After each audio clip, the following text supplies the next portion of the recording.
निर्माण होता है।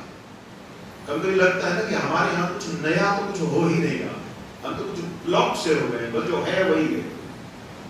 तो उसके लिए वहां कहा इस प्रकार से, वार की दृष्टि से शुक्रवार के निमित्त कहा इंद्र का पूजन, इससे भी समृद्धि आती है। और गृहस्थों को ये सब बातें जाननी चाहिए। ऐसे नहीं कि आपको बाबा जी बनाना है कि सारे साधु संत वजह सब छोड़ छाड़, कुछ नहीं दिन रात हरी हरी हरी हरी, ये सब गलत विद्या है। आप गृहस्थाश्रमी हैं, आपकी अनेक समस्याएं हैं, आपको अपने बालकों को पालना है, आपको अपने व्यापार नहीं चलेगा तो कथा हो जाएगी अगले साल। अभी जी जो कथा करा रहे हैं, ये जो आप लोग यहाँ चढ़ावा लेकर के आ रहे हैं, अगर आपकी आर्थिक स्थिति अगले 2 महीने में डंप हो जाए तो अगले साल होगी कोई कथा? तो विचार करिए। इसलिए लक्ष्मी जी की महती आवश्यकता है, इसको कौन नकार सकता है? झूठे ही महापुरुष बनने का ढोंग नहीं करना चाहिए। इसी की बात है, हम गृहस्थाश्रमी हैं, हमको हमारी आवश्यकताएं चाहिए, इसमें क्या आपत्ति है? किसने नहीं अनुष्ठान किए? कोई हम किसी का नाम ले सकते हैं? सबने अनुष्ठान किया अपने अपने समय, चाहे कोई भी बड़े बड़े भगवानों के अवतार ही क्यों ना, तो उससे कोई दोष नहीं आता है। तो शुक्रवार को लक्ष्मी जी के निमित्त भी है और साथ ही साथ इंद्र के निमित्त भी कहा है, कर्म कर सकते हैं इनसे जुड़े हुए। शनिवार को यमराज जी के निमित्त कर्म कर सकते हैं। यमराज जी के निमित्त कब कर्म करते हैं? कोई बहुत भयंकर संकट आ गया हो, मृत्यु तुल्य संकट आ गया हो, आपको ऐसा लग रहा हो भाई ये तो ऐसा लग रहा है कि कोई मरेगा, घर में मृत्यु भी हो सकती है, ऐसे हालात पता नहीं क्या हो रहे हैं जीवन में, तो उस समय यमराज जी के निमित्त कुछ कर्म यमराज संबंधी किए जा सकते हैं। शनिवार को शनिदेव से संबंधित कर्म किए जा सकते हैं, भैरव से संबंधित कर्म किए जा सकते हैं, महाकाली से संबंधित कर्म किए जा सकते हैं। सत्कर्म, शांति कर्म को ही बढ़ावा देना चाहिए, षट कर्म से बचाना चाहिए, है ना। वो जो होते हैं वशीकरण मारण, उससे बचाना चाहिए, वो उचित नहीं, उससे पुण्य की हानि होती है। विद्वान लोग उसकी प्रेरणा नहीं देते, पुण्य कार्य करने की प्रेरणा देते हैं। पुण्य कर्म करने से अपने आप ही आपकी समस्या का समाधान हो जाएगा। वशीकरण मारण, उच्चाटन, सम्मोहन आदि कर्म की प्रेरणा नहीं है। क्यों? क्योंकि जो कष्ट आपको प्राप्त हो रहा है वो आपके ही पूर्व कर्म का फल है। ये निश्चित वैदिक सिद्धांत है। यदि आपके उस पूर्व कर्म को समाप्त कर दिया जाए, प्रायश्चित करा करके, जप तप करा करके, तो जब वो कर्म मिट जाएगा तो उसका फल आपको मिलेगा। इसलिए शांति कर्म को ही बढ़ावा देना चाहिए। उड्डीस तंत्र में और इसके अतिरिक्त अन्य शास्त्रों में भी कहा है, जिसको कण कण में शिव दर्शन नहीं हो रहा, ऐसा व्यक्ति यदि ये मारण मोहन आदि कर्म करता है तो उसको नरक में जाना पड़ता है। अब अपनी अंतरात्मा में झांक के देख लीजिए कि कण कण में महादेव दिख रहे हैं या नहीं दिख रहे हैं। तो इसलिए उल्टे उल्टे कर्मों में नहीं जाना चाहिए, शांति कर्म करना चाहिए, सदैव शांति कर्म। ठीक, तो ये आपको 7 वारों के देवता आराधन आदि सब पक्ष हमने कह दिए शिव पुराण की विधा से। हाँ बिल्कुल सत्य।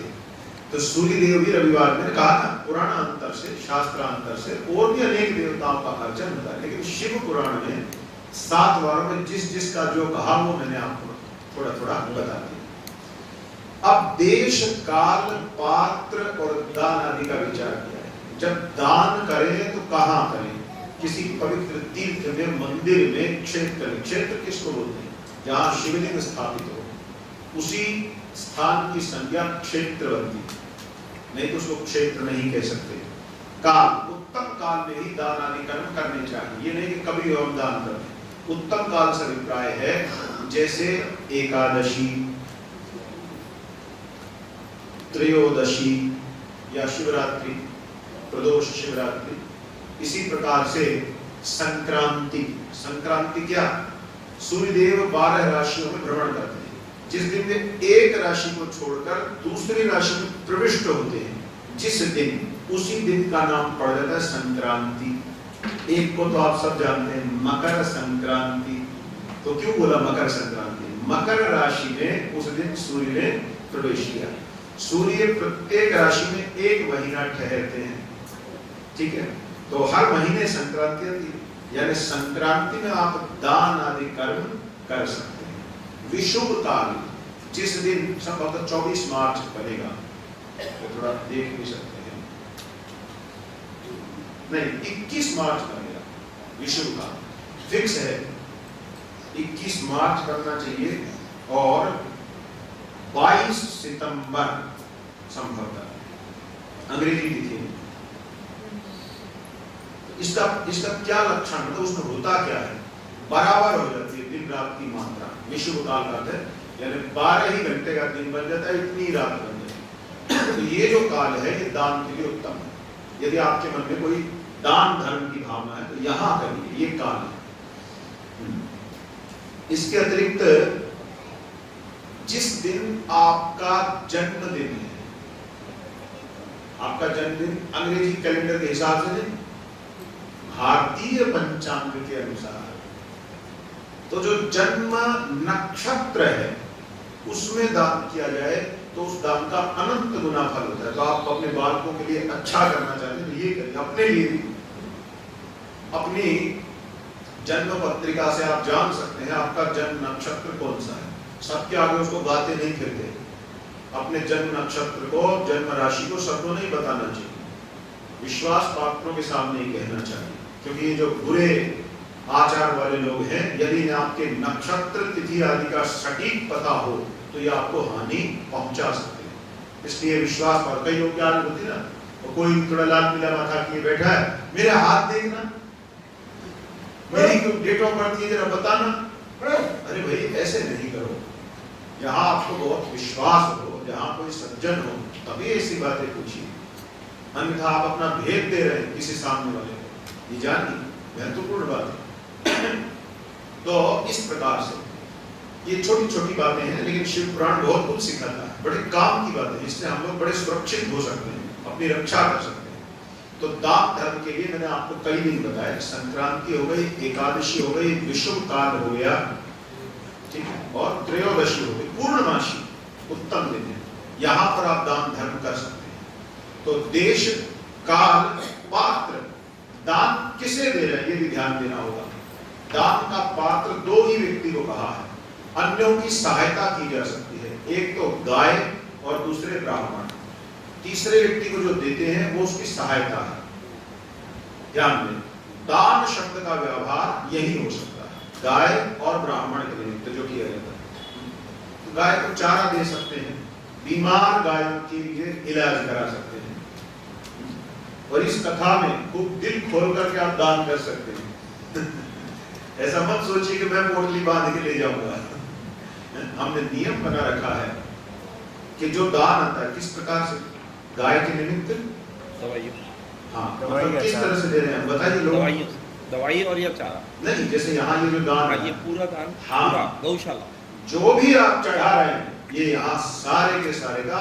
पिछले वर्ष ही हमने कथा आरंभ करने से पहले अपने मित्रों से आग्रह कर दिया था कि आप लोगों के घर से जो भी आएगा गौ माता की सेवा में ही जाएगा। तो आपको पता हो या न पता हो, किंतु आपके हाथ से गौ सेवा हो रही है, ये जान, ठीक, क्योंकि गौ की स्थिति बहुत खराब हो चुकी है। अगर उस पर जाऊंगा तो विषय छूट जाएगा, इसलिए नहीं जाना। इसलिए, और गौ सेवा का केवल ये अर्थ नहीं आरोटी दिए तो दी, पर्ची कटवा तो आए, बचिए इस पर्ची कटाने वाले सिस्टम से। गौशालाओं में भी भगवान जाने कैसे कैसे लोग घुस गए, मनुष्य का स्तर बहुत ज्यादा गिर गया है। अपने हाथ से कोई सामग्री लीजिए, जो भी आपने चारा इत्यादि लेना है, स्वयं गौशाला जाइए, अपने हाथ से गौ माता को अर्पण करिए, वही सुरक्षित है। बाकी भगवान जाने कहीं ठीक है नहीं है कह नहीं सकते, ठीक। गौ सेवा कीजिए और ब्राह्मण को दान करिए, ब्राह्मण भी योग्य हो, क्योंकि धर्मशास्त्र कहता है संध्या गायत्री आदि से भ्रष्ट ब्राह्मण बुझी हुई अग्नि के समान है, राख है, उस पर अगर आप घी डालोगे तो वो घी तो राख ही हो जाएगा, उसका फल क्या होगा। इसलिए धर्मनिष्ठ ब्राह्मण ही दान का सुपात्र है, ठीक है। तो ये सब विचार यहां पर किया है। और एक विशेष बात कही है इस प्रसंग में। यदि कोई व्यक्ति, देखिए मैं पढ़ के ही सुना देता हूं, जो जाति मात्र से ब्राह्मण है और दीनतापूर्ण वृत्ति से जीवन बिताता है, उसे दिया हुआ धन का दान दाता को इस भूतल पर 10 वर्षों तक भोग प्रदान करता है।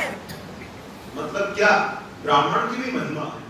हो सकता है कि वो ब्राह्मण धर्मनिष्ठ नहीं भी है, फिर भी अगर आप उसे दान देते हैं तो उसको तो नुकसान हो रहा है, क्योंकि दान लेने वाले को तब करना चाहिए, किंतु आपको तब भी पुण्य नहीं मिलेगा। अर्थात उसमें कोई धर्म नहीं है, बस वो जन्म से ही ब्राह्मण है, जाति उसके पास है, तब भी 10 वर्ष तक आपके जीवन में भोग सामग्री की सदुपलब्धि होती है। ऐसे ब्राह्मण को भी दान, जैसे गाय कैसी भी हो, ब्राह्मण कैसा भी हो, इनको यदि आप देते हैं तो आपके पुण्य में वृद्धि होती है। यदि वही दान वेद शास्त्र आदि के निष्ठावान धर्मनिष्ठ ब्राह्मण को दिया जाए, तब तो वह देवताओं के 10 वर्ष के तुल्य हो जाता है। अब देवताओं के 10 वर्ष और यहाँ के 10 वर्ष में कैसे भेद करेंगे? स्वर्ग लोक का एक दिन हमारे यहाँ के 1 वर्ष के बराबर है शास्त्रानुसार। जैसे ब्रह्मलोक का तो बहुत ही बड़ा अंतर है। स्वर्ग का यहाँ से 1 वर्ष हमारा और वहां का 1 दिन। स्वर्ग से अभिप्राय केवल इंद्र का लोक नहीं है, स्वर्ग से अभिप्राय इंद्र आदि देवताओं के जो समस्त लोग सबका ही। हमारे देसी देहात में कभी कभी लोग कनागत बोलते हैं शब्द, है ना? श्राद्ध को क्या बोलते हैं? कनागत। तो कईयों को लगता है अनपढ़ है वो कनागत कहता है, पढ़ा लिखा है वो श्राद्ध कहता है, ऐसे सोचते हैं। कनागत शब्द पूर्ण है, उत्तम है। कन्या आगतः, कन्यागतः, इस तरह से हो गया, यानी कन्या राशि में सूर्य भगवान आ गए, इसलिए कन्यागतः से ही वो कनागत शब्द बना है। उसको दोषपूर्ण मानने की आवश्यकता नहीं। तो कोई वो शब्द भी लोक में प्रयोग होता है तो वो सम्मानित शब्द है, ठीक है। पितर लोग अभी आएंगे ना भोजन करने सबके घरों में। कब?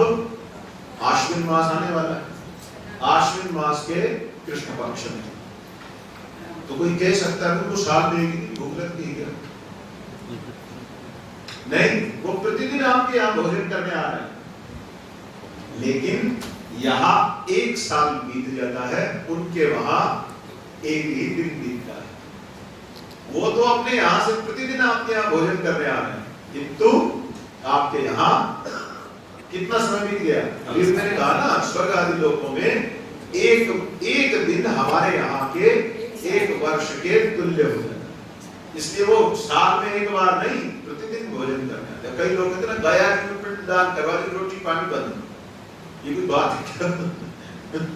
आपकी बात नहीं भाई, गया जी में आप पिंडदान करते हो तो विशेष पुण्य होता है, उनको विशेष संतुष्टि होती है। क्या आप ऐसा करोगे?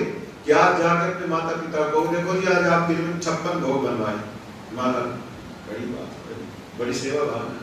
अब इसका मतलब ये भी हम कल से रोटी मिलेगी घर में, छीन के खा लो तो खाना, ये कोई बात नहीं। आप किसी को एक दिन भरपेट भोजन करा रहे तो इसका ये मतलब कल से रोटी मत मांग रहे हैं। जो पितरों का जो भोजन है वो नित्य का है, उसका त्याग कभी नहीं हो सकता। उसका त्याग केवल सन्यासी ही कर सकता है, क्योंकि सन्यास आश्रम में शिखा और जनेऊ चले जाते हैं। तो जब शिखा और जनेऊ का त्याग होता है, केवल उसी अवस्था में पितर कर्म से उसको छुट्टी मिलती है। अन्यथा जब तक वो गृहस्थ आश्रम में है, उसको नियम से पितरों के निमित्त जो भी श्राद्ध आदि कर्म है सब करना पड़ता है। इसका त्याग नहीं करना चाहिए, नहीं तो फिर घूमोगे कुंडलियां उठाए, पता नहीं क्या हो गया क्या हो गया। ये जो कुल देवी देवता और पितर देवता है ना, ये आपके सुरक्षा कवच हैं। अब जिन घरों में ये सुरक्षा कवच टूट जाता है, वो फिर भले ही फिजिक्स के प्रोफेसर हो, लेकिन सुबह उठ के बोलते हैं आज रात को तो ऐसा सपना आया, मेरे तो हाथ पांव फूल गए। अभी गुड़गांव में ये कथा आरंभ होने से पहले हमने कुछ अनुष्ठान किया था, तो वहां पर पति देव का प्रिंसिपल थे और पत्नी मैथमेटिक्स की प्रोफेसर थी। तो वहीं से उदाहरण दे रहा हूँ, अनुभव कह रहा है। दोनों ने ही कहा, बोले जी वो सारी बात तो ठीक है, लेकिन पता नहीं हमको क्या क्या वो जरूर दिखता है। वैसे आप मानते नहीं थे, पर मानना पड़ रहा है, क्योंकि कुछ परेशानी बढ़ती ही जा रही। मैंने पूछा आपका गोत्र क्या है? पत्नी पति की ओर देखे, पति अपनी माँ की ओर देखे और माँ अपने पति की ओर देखे, और वो वृद्ध है, 80 वर्ष की आयु है, वो मेरी ओर देख के बोले अब गोत्र तो पता नहीं, ऐसे कश्यप की लगाते थे, शायद पता नहीं, जैसे आप ही देखो, मैं क्या देखो गोत्र आपका, मैं क्या देखो ना। 50,000 फूक दिया, लाख रुपया फूक दिया, ब्राह्मण को दान दक्षिण कर दे, ब्राह्मण तैयार बैठा है। अरे ब्राह्मण देवता तू ये तो सोच, संकल्प भी कैसे लेगा जिसका गोत्र नहीं। जब आप बोलेंगे अमुक गोत्रोत्पन्न, और गोत्र है ही पता ही नहीं क्या है हमारे, ये हालत है। तब हमने कहा पितरों का कर्म कहाँ, सब खत्म। जब आपको ये भी नहीं पता आपका गोत्र क्या है, तो आश्चर्य की बात है। वैसे में धर्मनाश तो हो ही गया, और पढ़ा लिखा परिवार। अब वहां केमिस्ट्री की क्लास में स्टूडेंट्स के सामने बड़े बड़े हाथ देंगे, अब भूत प्रेत कुछ नहीं होता है, ये सब अंधविश्वास है, मानने की आवश्यकता नहीं। और पीछे से हमारे पास आएंगे कि रात को जरूर सपना आता है, कुछ उपाय बताओ महाराज। ये है यथार्थ, सच्चाई बहुत कड़वी है। कितने बड़े बड़े डॉक्टर, दिल्ली के शहर की बात कर रहा हूँ, बाहर की नहीं, द्वारका हमारे क्षेत्र के नजदीक लगता है, द्वारका के कितने सारे डॉक्टर हमसे पूछते हैं कि मेरा थोड़ा पेशेंट अच्छे से कैसे चले, कोई उपाय बताइए। और पीछे से ये सब बकवास विश्वास है, हमें I don't believe in God. ऊपर से हाथी के दांत दिखाने के और होते हैं, लेकिन खाने के अलग ही रहते हैं। तो समाज की स्थिति है, ऊपर से कोई कुछ भी बकवास करे, अंदर अंदर सबको रहता है कि नहीं कुछ तो हो भी सकता है, इसलिए थोड़ा सा धर्म कर्म का सहारा ले लो। स्पष्ट शब्दों में कह रहा हूं, एक ये आपके यहाँ रोहिणी में या आसपास में हरे राम हरे कृष्ण वालों का मंदिर है, अभी बताऊंगा तो नहीं नाम हम लिख करके। उनके यहाँ एक मंदिर के पुराने अध्यक्ष है, उनके बेटा बहू, परिचय तो नहीं दूंगा, आएंगे एक दो दिन में कथा सुनने, ठीक है। वो वहां बड़ी बड़ी फेंकते हैं, कुछ नहीं, सर्वधर्मान् परित्यज्य माम एकम शरणं व्रज, आप तो हम सर्व पापेभ्यो मोक्षयिष्यामि, सब छोड़ दो, ओनली कृष्णा, कृष्णा की सेवा करो, कृष्णा की सेवा करो। कृष्ण भगवान की सेवा बहुत अच्छी बात है, उसमें कोई आपत्ति नहीं। अरे तो झुठवा क्यों रहे हो? कृष्ण भगवान स्वयं पितर कर्म करते हैं, स्वयं यज्ञ करते थे, स्वयं संध्या करते थे, भागवत में तो लिखा है। धर्म छुटवा करके तुम कौन सा धर्म करवा रहे हो? तो वो मंदिर के अध्यक्ष वहां भाषण देते हैं, गुस्सा तो हमको आता है कई बार ऐसे लोगों पर, बस फिर मर्यादा के कारण चुप रह जाते हैं। वहां भाषण देते हैं, ये कुछ नहीं है, कुछ नहीं होता है, ये देवता पूजा पितृ पूजा से। और अभी पिछले श्राद्ध में हमको अपने घर पे बुलवा करके पितरों का तर्पण करवाया, ये इनकी वास्तविकता। और उनके बेटा बहू वो थोड़े समझदार हैं, वो अपने पिताजी से खूब लड़ते हैं कि आप जरूर चक्रों छोड़, हमारे घर का नाश हो रहा है। अपने जो कुल देवी हैं, अपने जो कुल देवता हैं, उनको आप इस तरह से अपमान मत किया करो बात बात पर। कृष्ण भगवान तो अब नहीं है, उसमें कोई विरोध थोड़ी है, लेकिन आप ये जो और जो बातें करते हैं अन्य देवताओं के विषय में, वो अत्यंत विनाशकारी। तो ये इनके मंदिरों के अध्यक्षों की कथा है। ऐसे ही इनके एक और प्रवचन करता, कहाँ द्वारका में रहते हैं, तो वो प्रवचन करता के घर में ये कौड़ी होती है ना, आप समझते हैं कौड़ी?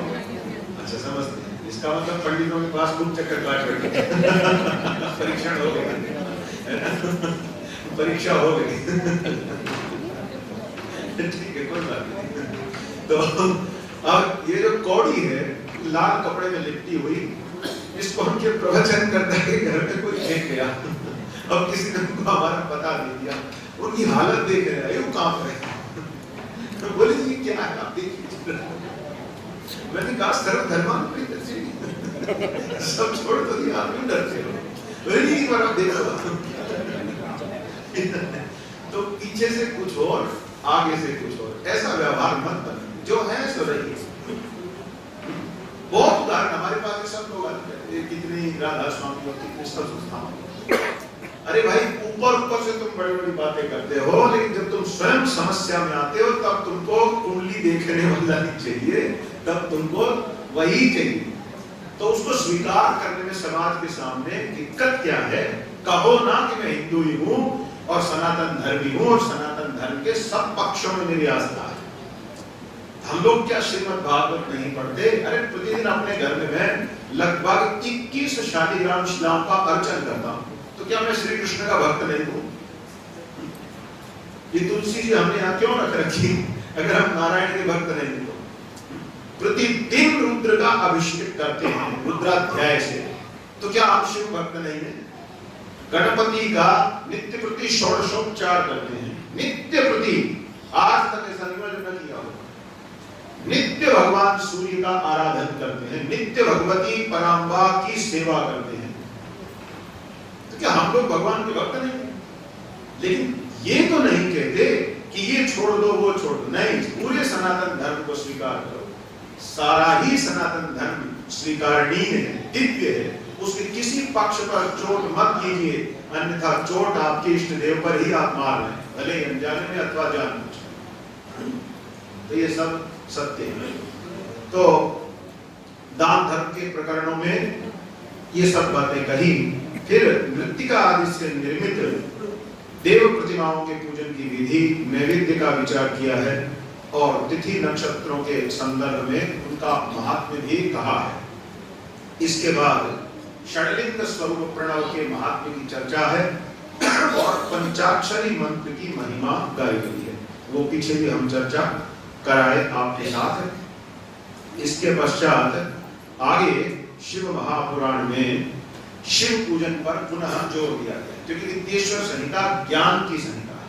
देखिए शिव पुराण का आरंभ भी ज्ञान से हुआ है, फिलॉसफी, कथाएं अभी नहीं, अगले प्रकरण में आएंगी।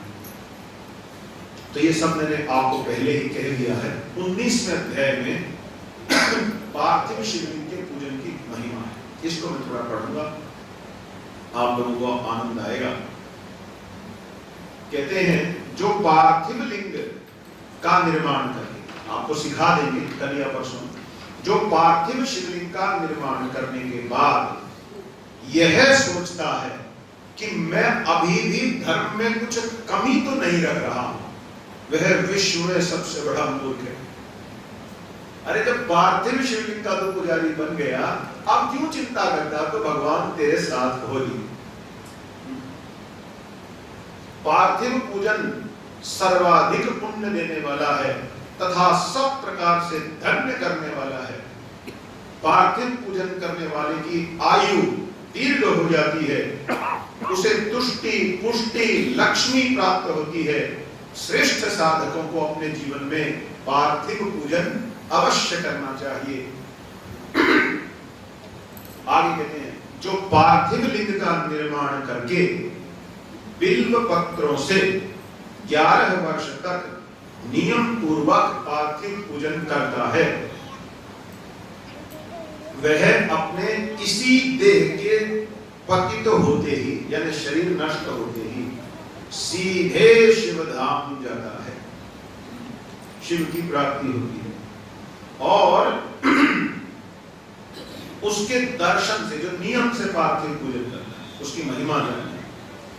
जो नित्य पार्थिव पूजन करता है उसका दर्शन भी यदि अन्य लोग करते हैं, उस भक्त की बात कर रहा हूं, पार्थिव के पुजारी के भक्त का दर्शन भी जो करता है, उसका स्पर्श जो मनुष्य करता है, उसके भी सर्व जन्म पर्यंत पापों का नाश हो जाता है।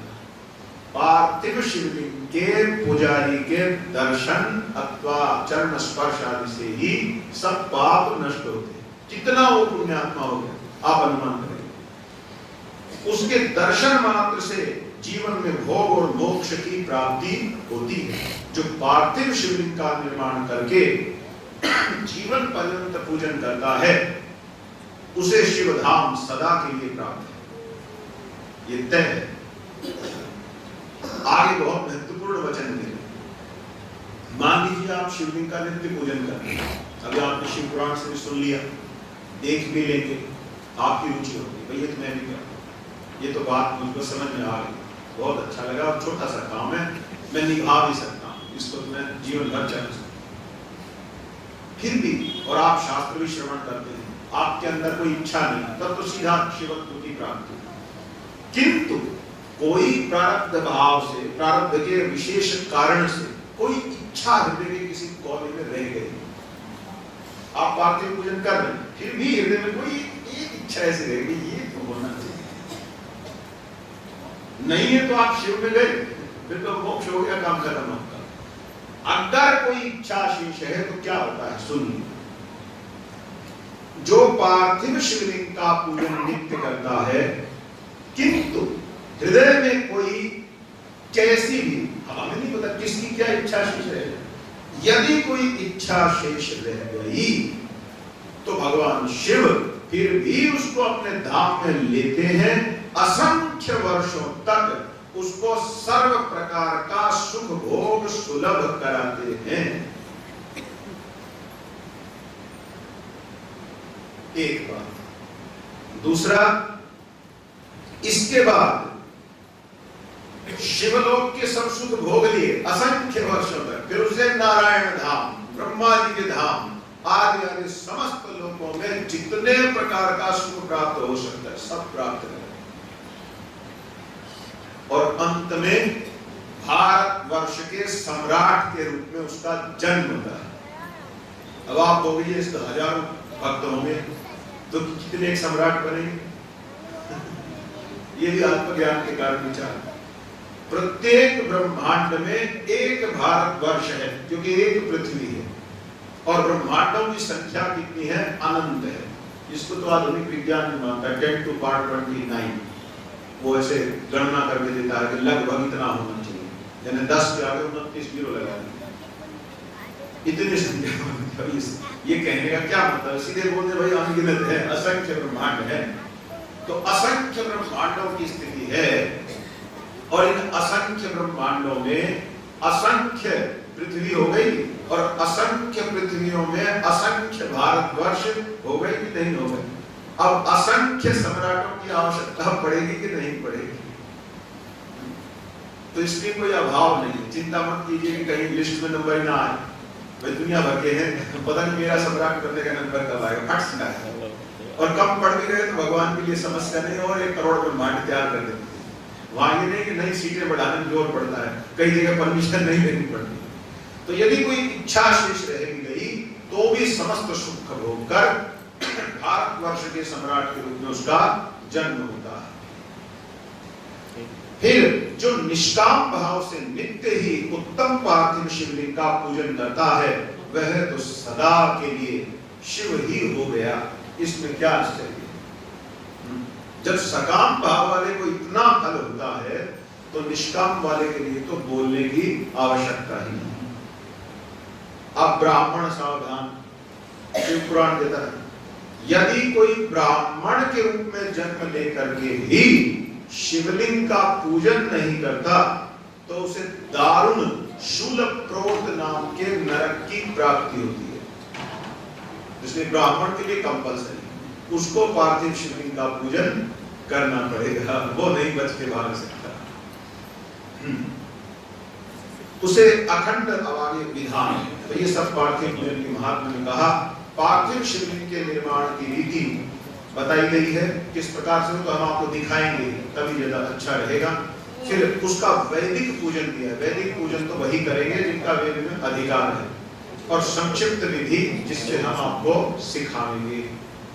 तो उसमें केवल 8 ही मंत्र हैं, और शिव पुराण में कहां पर प्राप्त है, विद्येश्वर संहिता के 21 अध्याय वो विधि प्राप्त है, जिससे हम आपको कल या परसों जैसी व्यवस्था होगी पार्थिव पूजन करके दिखाएंगे, जो आप सब अपने घरों में कर सकते सरलता से। फिर कामना भेद से भी पार्थिव पूजन का विधान बताया गया है, ठीक है। जब कामना भेद का वर्णन किया है तो 22वें अध्याय में कहते हैं, उदाहरण के लिए अगर कोई व्यक्ति चाहता है कि भाई हमारे घर में कभी चोरी ना हो, तो कहा उसे 300 पार्थिव शिवलिंग बनाकर पूज लेने चाहिए। 300 कोई बहुत बड़ी संख्या नहीं। अभी श्रावण मास में कथा का दबाव है, कई कार्यक्रम चल रहे हैं, इसलिए हमने अपनी संख्या कम कर रखी है। अन्यथा मेरा दैनिक जीवन में नियम है प्रतिदिन 108 पिंडी बना के एक साथ सामूहिक रूप से मैं उनका पूजन करता हूँ। तो 3 दिन में हो जाएगा, 300 कोई बड़ी संख्या, कोई ज्यादा देर नहीं लगती। एक मुख्य लिंग बना लेते हैं अच्छा सा, बाकी छोटे छोटे जल्दी जल्दी बना करके रख दिए जाते हैं और उनका पूजन किया जा सकता है। तो 300 शिवलिंग के लिए कहा है। आप कोई चोर चारी की कोई समस्या नहीं, चोर बताओ पैसा पूछा कैसे रहे